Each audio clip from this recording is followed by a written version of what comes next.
3 simple ways to charm anyone. Welcome to Getting Better Daily. Let us be grateful to the people who make us happy. They are charming gardeners who make our soul blossom. Charming people is all about making them feel appreciated and valued. And while the majority of our world is used to focusing on themselves, acting compassionately by caring for others is actually quite simple. When meeting new people, the first few moments of a conversation are critical as they often define the whole relationship with a person.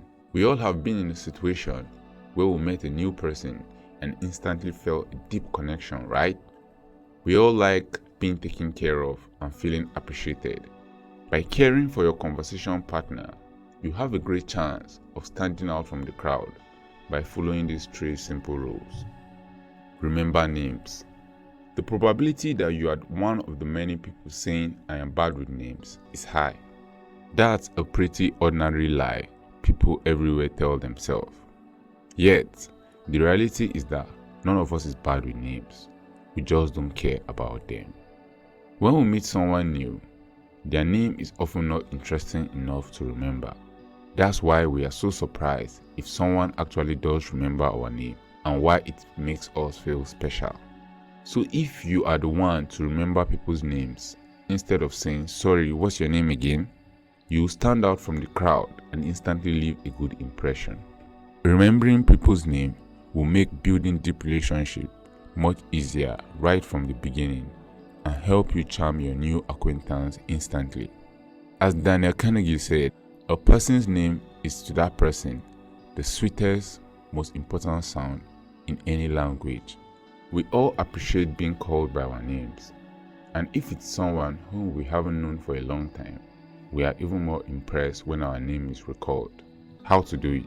One of the ways to ensure you remember someone's name is to repeat it right after you hear it.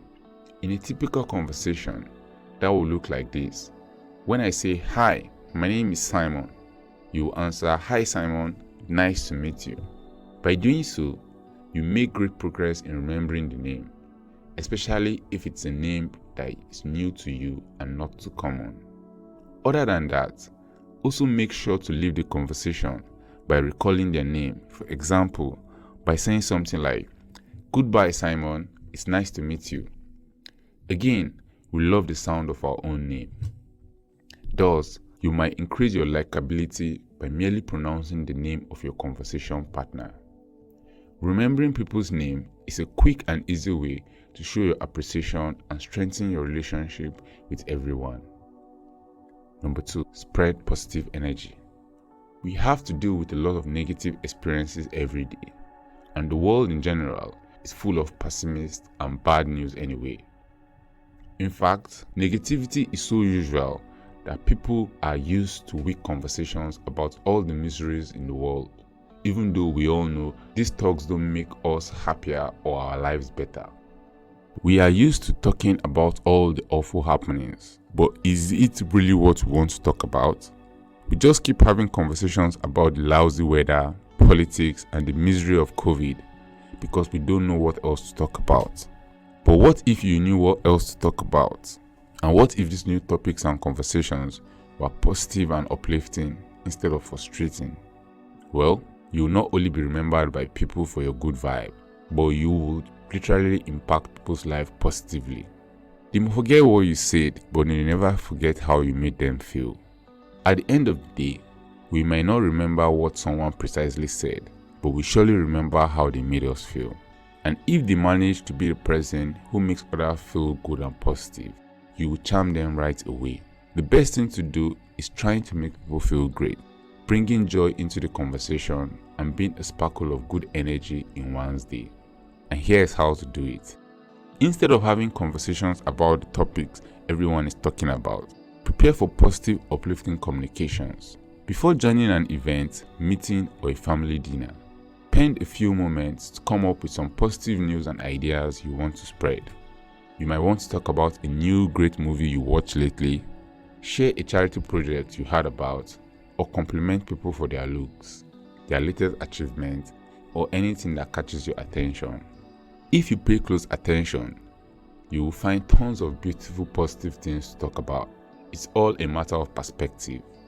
And the more you focus on the good, the more good you will perceive.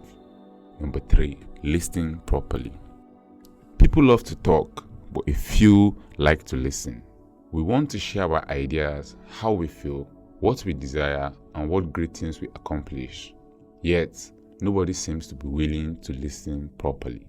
Sometimes, all we need to recover from a bad relationship or failure is talking to someone willing to listen without coming up with ideas for improvement. People don't listen to understand, they listen to reply. The collective monologue is everyone talking and no one listening. That's precisely why being quiet and letting people share their ideas and feelings is such a powerful act. We all like to tell everyone how awesome we are and what great things we do, but this rather harms our relationship than strengthening them. Instead of talking so much, what we should do is practicing self-reflection and understanding ourselves better, so that we can also mindfully listen to others' problems and ideas once they share them. Here's how to do it. Be passionate about listening as you are about wanting to be heard. And I sincerely believe that the ultimate key to better and more nourishing relationship in our lives is listening. We are also used to talking about ourselves that we often miss out on taking care of our fellows, even though listening is so simple. Let others play the ego game and talk about themselves. Don't bother too much about what anyone might think about you. Instead, focus on being the best listener in the room. By focusing on what others want to share instead of talking yourself, you will learn much more about yourself and the world anyway. Because as Dalai Lama once said, when you talk, you are only repeating what you already know. But if you listen, you may learn something new. Thank you for watching this video. Don't forget to like this video and drop a comment. Don't forget to subscribe to this channel for more awesome videos like this. Turn on the post notification to get notified anytime we drop a new video. Keep getting better and have a nice day.